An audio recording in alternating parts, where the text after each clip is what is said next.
That's my good news. Ramesh GK ने 2008 में राष्ट्रीय रक्षा अकादमी यानी एनडीए की लिखित परीक्षा उत्तीर्ण करने के बाद सर्दियों में एक दिन अपने गृह राज्य अरुणाचल प्रदेश के नाहर लागून जनरल अस्पताल में रक्तदान करने गए। वे एनसीसी के दिनों में नासिक में एक रक्तदान शिविर देखकर प्रेरित हुए थे। हालांकि अस्पताल ने उन्हें रक्तदान से मना कर दिया क्योंकि उनकी उम्र 18 वर्ष से कम थी। निराश होकर जेके अस्पताल से निकल रहे थे, तभी उन्होंने एक महिला को अपनी 5 वर्षीय बेटी के लिए खून मांगते देखा, जिसकी सर्जरी हो रही थी। दुर्भाग्य से समय पर खून की व्यवस्था नहीं हो सकी और बच्ची की मृत्यु हो गई। इस घटना ने 16 वर्षीय जेके को बहुत दुखी किया और वह दुख उनके मन में हमेशा के लिए बस गया। जीवन बचाने को अपने कैरियर से ऊपर देखते हुए जेके ने लोगों को रक्तदान के बारे में जागरूक करने का अभियान शुरू किया। अब 18 साल बाद उन्होंने राज्य भर में 2000 रक्तदाताओं का एक नेटवर्क खड़ा कर दिया है। जेके के अनुसार उन दिनों रक्तदाताओं की कमी थी और अरुणाचल के चंद रक्त बैंक निष्क्रिय पड़े थे। बाहरी लोगों ने अवैध रूप से रक्त बेचकर इस स्थिति का फायदा उठाया। वे कहते हैं कि कई लोगों का मानना है कि रक्तदान करने से मृत्यु हो सकती है। ऐसे में जागरूकता फैलाना उनके लिए एक बड़ी चुनौती थी। उन्हें अपने ही परिवार में विरोध का सामना करना पड़ा। जेके कहते हैं, मैं ईटानगर में रह रहा था। जब मैंने अपने माता पिता को बताया कि मैं एनडीए लिखित परीक्षा के बाद की अगली कड़ी एसएसबी साक्षात्कार में नहीं बैठूंगा, इसके बजाय लोगों को रक्तदान के बारे में शिक्षित करूंगा, तो वे बहुत नाराज हुए। उन्होंने मुझे पैसे देने बंद कर दिए और मुझसे ऊपरी सुबनगिरी में अपने पैतृक स्थान पर जाने की अनुमति नहीं दी। उन्हें लगा कि मैं अपना करियर बर्बाद कर दूंगा। अपने अभियान के शुरुआती दिनों में जेके को पता चला कि राज्य में कई मरीजों की मौत सिर्फ इसलिए हो गई क्योंकि उन्हें समय पर खून नहीं मिल पाया था। इसलिए उन्होंने अथक परिश्रम करने का निश्चय किया ताकि खून की कमी से किसी की भी जान न जाए। उन्होंने ईटानगर और नाहर लागून में पैदल चलकर रक्तदान के बारे में जागरूकता फैलाई, खासकर छात्रों के हॉस्टल, गेस्ट हाउस और किराए के मकानों में जाकर। उन्होंने छात्रों और अपने दोस्तों को रक्तदान के लिए प्रेरित किया। धीरे धीरे लोग उन्हें पहचानने लगे और उन्हें मरीजों के लिए खून मांगने वालों के फोन आने लगे। हालांकि उनके प्रयासों में जोखिम भी थे।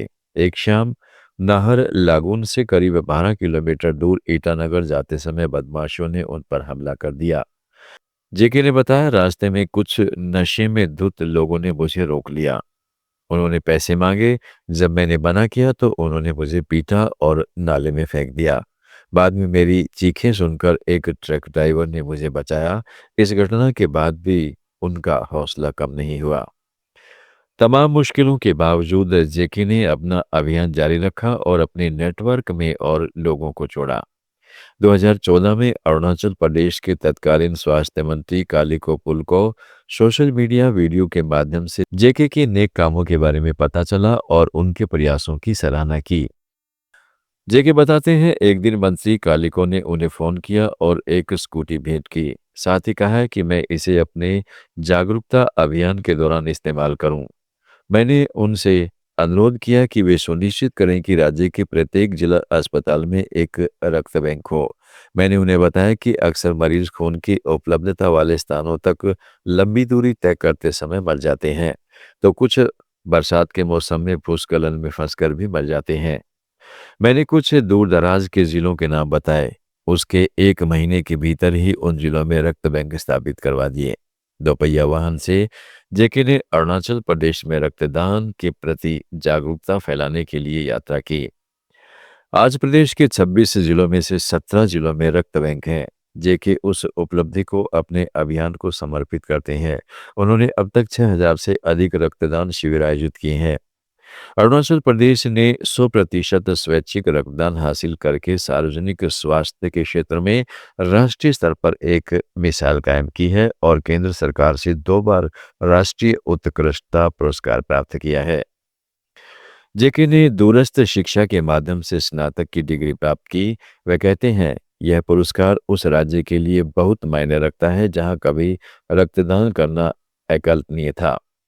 उन्होंने कहा, अरुणाचल प्रदेश में एकत्रित रक्त व्यर्थ नहीं जाता जैसे कि कुछ अन्य राज्यों में होता है। उन्होंने 86 बार रक्तदान किया।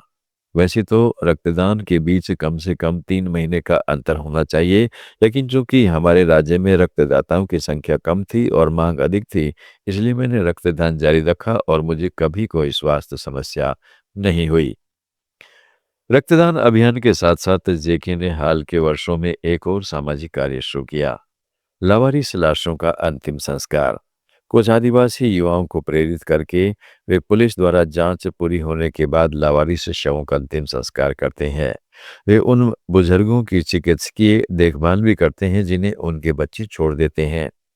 वे स्कूलों में अनाथ और वंचित बच्चों के लिए मुफ्त शिक्षा सुनिश्चित करते हैं और घरों में अनुपयोगी दवाएं एकत्रित करते हैं ताकि डॉक्टर उन्हें जरूरतमंद मरीजों को वितरित कर सकें। अपने संभावित रक्षा कैरियर पर विचार करते हुए जेके कहते हैं, एनडीए में सबसे मुश्किल काम लिखित परीक्षा का पास करना है। मैं शायद एसएसबी साक्षात्कार और मेडिकल टेस्ट भी पास कर सकता था, लेकिन मुझे कोई पछतावा नहीं है। शायद समाज की सेवा करने के लिए ही मैं बना हूँ। वे कहते हैं कि उनके माता पिता जिन्होंने कभी उनसे कहा था कि अगर उन्हें समाज के लिए काम करना है तो उन्हें अपना गुजारा करने के लिए भीख भी मांगनी चाहिए, अब उनके काम के बारे में बात करते समय गर्व महसूस करते हैं। जेके का जीवन यह दर्शाता है कि जब कोई व्यक्ति करुणा और दृढ़ संकल्प के साथ किसी नेक उद्देश्य के लिए काम करता है तो वह पूरी समाज को बदल सकता है। और अब बात करते हैं गुड न्यूज में, बायोगैस से करें एलपीजी की किल्लत दूर। ईरान अमेरिका के बीच चल रहे युद्ध से जहां दिल्ली समेत देश भर में एलपीजी गैस सिलेंडर की किल्लत से लोग परेशान हैं, वहीं बाहरी दिल्ली के बवाना इलाके में एक ऐसा परिवार भी है जो गैस की टेंशन से बिल्कुल दूर है।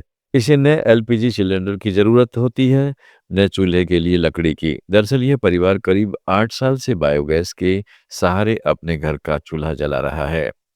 बवाना के दरियापुर गांव में रहने वाले किसान सत्यवान सहरावत वह किसान है जो करीब 8 साल से अपने फार्म हाउस पर बायोगैस का इस्तेमाल कर रहे हैं। खेतों में काम करने वाले मजदूरों और पशुओं के लिए बनने वाले दलिया समेत कई जरूरतों के लिए वह गोबर से तैयार होने वाली बायोगैस का उपयोग करते हैं।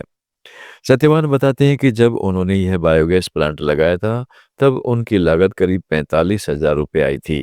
तब से लेकर आज तक वे प्रतिदिन कई किलो गैस के बराबर ऊर्जा का इस्तेमाल इसी बायोगैस से कर रहे हैं। उन्होंने बताया कि जो प्लांट लगा रखा है वह दीनदयाल बायोगैस मॉडल है जिसकी क्षमता करीब 10 घन मीटर है। हालांकि अब बाजार में इससे छोटे और कम कीमत वाले मॉडल भी उपलब्ध हैं। उनका कहना है कि अगर किसी घर में 1 से 2 पशु भी हों तो भी छोटा बायोगैस प्लांट लगाकर स्वच्छ ईंधन प्राप्त किया जा सकता है। सत्यवान के मुताबिक सरकार भी समय समय पर बायोगैस को बढ़ावा देने के लिए कई योजनाएं और सब्सिडी देती रही है, लेकिन इसके बावजूद लोग आत्मनिर्भर बनने की दिशा में ज्यादा कदम नहीं बढ़ाते। उन्होंने अन्य किसानों से अपील करते हुए कहा है कि यदि किसी किसान के पास 3 से 4 पशु भी हैं तो वह छोटे बायोगैस प्लांट के जरिए इतनी गैस तैयार कर सकता है कि एक परिवार का खाना आसानी से बन सके। उनका कहना है कि बायोगैस एक स्वच्छ और पर्यावरण के अनुकूल ईंधन है। उन्होंने कहा, जब हम बिजली से चलने वाले इलेक्ट्रॉनिक चूल्हों का इस्तेमाल करते हैं तब भी हम ऊर्जा संसाधनों पर निर्भर रहते हैं। गुड न्यूज में आज इतना ही। जुड़े रहिएगा लेट्स माइक के साथ। आप सुन रहे थे let's mic more than radio. Follow कीजिए हमें हमारे सोशल मीडिया प्लेटफॉर्म्स पर। It's time for news. It's time for More Than Radio. Presenting the first radio news app, Let's Mic.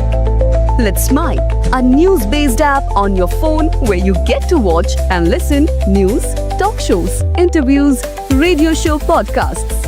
On Let's Mic, you get all relevant information of TV, print, radio, podcast, and digital. Let's Mic talks about every segment of life.